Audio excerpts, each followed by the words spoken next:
UAV Rusia menggempur tentara Ukraina yang tengah merebut senjata rekannya yang telah gugur. Setelah diintai, UAV kemudian menyerang satu persatu tentara Ukraina tersebut.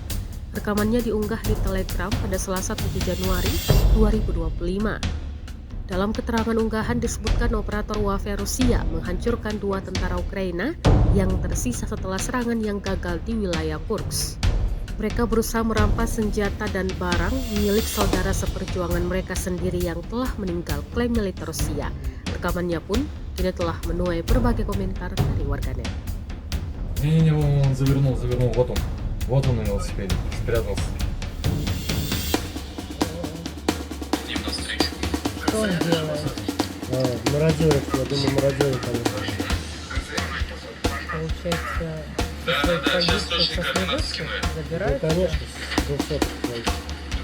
Смотри, Все, что ворота вот забирают. от этого получается, понял, перекресток. Вот так. Вот от этого, получается, понял, перекрестка. Вот так. Ему надо лететь вот сюда и отсюда ехать, лететь сюда.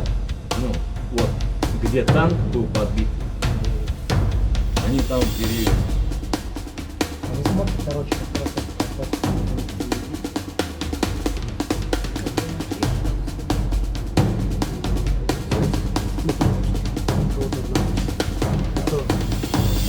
скорее всего, будет 300 как максимум.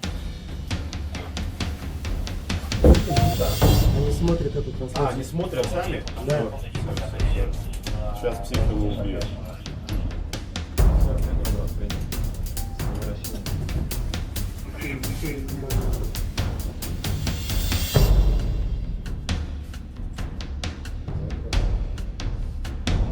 Download Tribun X sekarang, menghadirkan lokal menjadi Indonesia.